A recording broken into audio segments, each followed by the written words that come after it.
Subscribe now. Click the bell icon to like, comment, and share.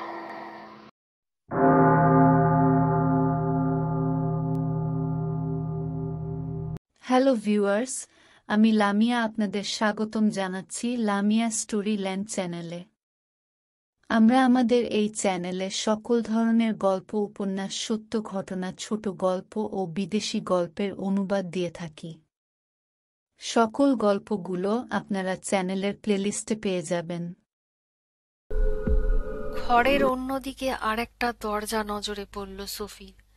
সেই দরজার কাছেও থই থই করছে রক্তের নদী।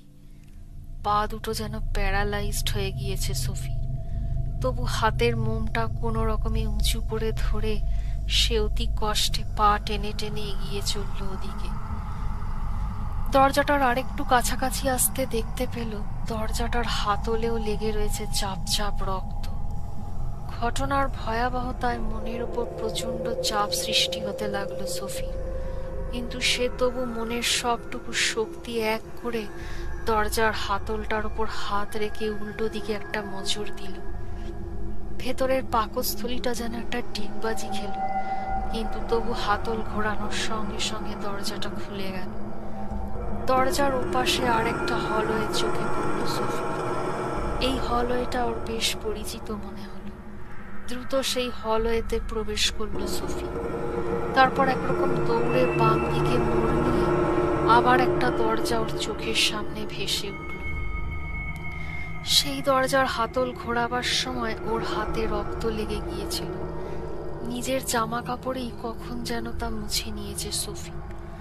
লম্বা করে একটা শ্বাস নিয়ে ওই দরজাটা টেনে খুলতেই ও পাশের দেয়ালের গায়ে একটা বিশাল জানলা নজরে পড়ল। ঘরটা দেখেই চিনতে পারল সোফি, এটাই কি তার ঘর? কিন্তু না, বোধহয় এটা তার ঘর নয়। তাহলে ঘরের জিনিসগুলো গেল কই? ঘরের এক পাশের দেয়ালে ওয়ার্ড্রোবটা ছাড়া ঘরে আর কোনো জিনিস নেই। ওয়ার্ড্রোবটা একই আকার এবং রঙে, কিন্তু কাঠগুলো যেন বহুদিন আগে পচে ঝুরঝুরে হয়ে গিয়েছে, খসে খসে পড়ছে দেয়ালের গা থেকে। আর সেই ওয়ার্ড্রোবের পেছনের গা থেকে কালো কিসের একটা দাগ আগাছার মতো পুরো দেয়ালটাকে যেন ঢেকে দিচ্ছে। জানলার দিকে এগিয়ে গেল সোফি। জানলা দিয়ে বাইরের বনভূমিটাকে চাঁদের আলোয় কিরম যেন ভুতুড়ে দেখাচ্ছে।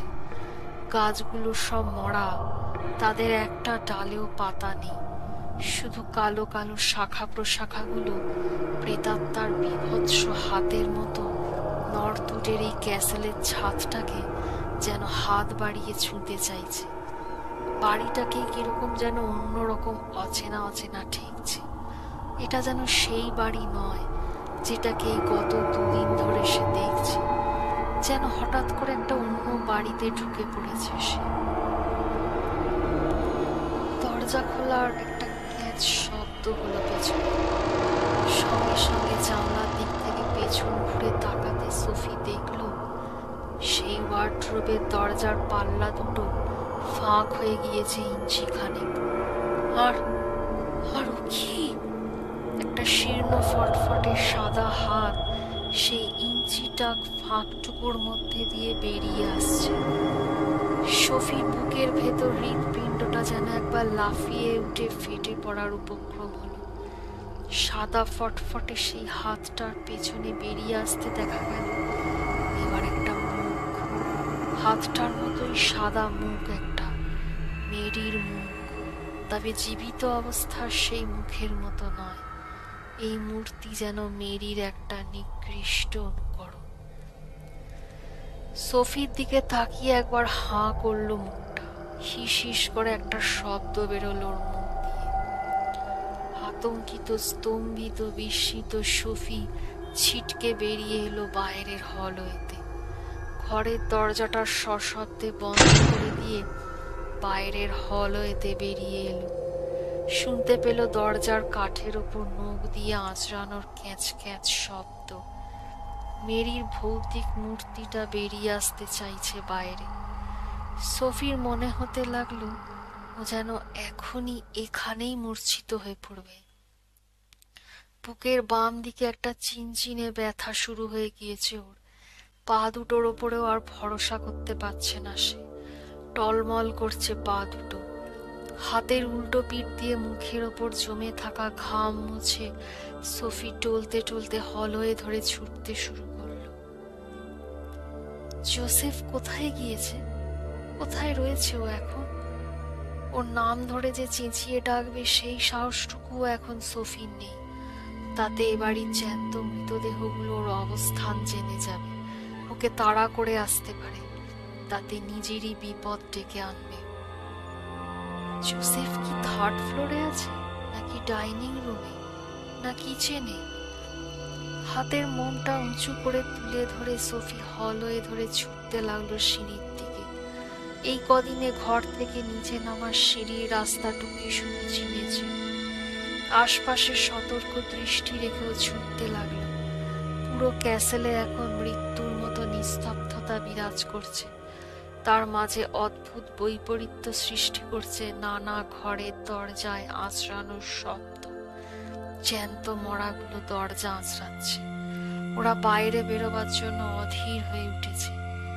এ যেন মানুষের আবাসস্থল নয়, এ একটা পিশাচপুরী।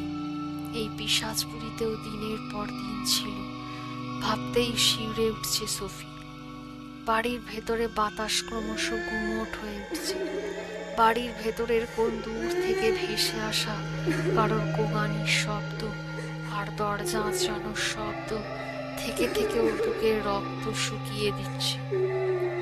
কিন্তু ও থামবে না। জোসেফকেও খুঁজে বের করবে। তার জন্য যদি ওকে পুরো ক্যাসেলটায় আঁতিপাতি করে খুঁজতে হয়, তবু খুঁজবে। সামনে একটা অদ্ভুত নীল আলো দেখতে পেল হঠাৎ সোফি।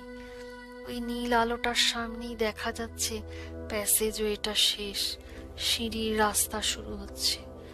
কিন্তু এই নীল আলোটা কোত্থেকে আসছে? কিসের আলো ওটা? সিঁড়ির মুখের কাছের ফাঁকা হলওয়েটার একদিকের দেয়াল নানা রকম টর্চ দিয়ে সাজানো, প্রত্যেকটাই জ্বলছে। তাদেরই নীল সাদা আলো ঘরটাকে আলোকিত করে তুলেছে। এই টর্চগুলো আবার কোত্থেকে এলো এখানে? এত টর্চ কে কখন রাখলো এখানে? সোফি বিস্ময় হা হয়ে চেয়ে রইল। কিন্তু তখন ওর আরো কিছু দেখার বাকি ছিল। ও দেখলো এই টর্চগুলোর আলো মেঝের ওপর ঠিকরে পড়ে টাইলসগুলোকে ঘন কালো রঙের দেখাচ্ছে। সোফির চোখে মনে হচ্ছিল সামনে যেন একটা বড় লেক। সিঁড়ির মুখের কাছে একটা রাইফেল পড়ে আছে দেখতে পেল। আর হলওয়ের মাঝে 4 হাত পায়ে ভর দিয়ে মাকড়সার ভঙ্গিতে দাঁড়িয়ে আছে গ্রিনলক। আর তার সামনে তলা বোচকা অবস্থায় পড়ে আছে জোসেফ। শ্রোতা বন্ধুরা, এই পর্বটি আজ এখানেই শেষ। পরবর্তী পর্ব নিয়ে আমি খুব শিগগিরই আসছি। আপনাদের আমাদের চ্যানেল ভালো লাগলে দয়া করে আমাদের চ্যানেলটিকে সাবস্ক্রাইব করবেন, লাইক করবেন, কমেন্ট দিয়ে নিজেদের মতামত জানাবেন। ধন্যবাদ। গল্পটি শোনার জন্য আপনাদের সবাইকে অসংখ্য ধন্যবাদ। পরবর্তী পর্ব পেতে অবশ্যই আমাদের চ্যানেলটি সাবস্ক্রাইব করুন এবং বেল আইকনটি ক্লিক করুন। গল্পটি ভালো লাগলে অবশ্যই ভিডিওটিতে লাইক ও কমেন্ট করে জানাবেন। শুভরাত্রি।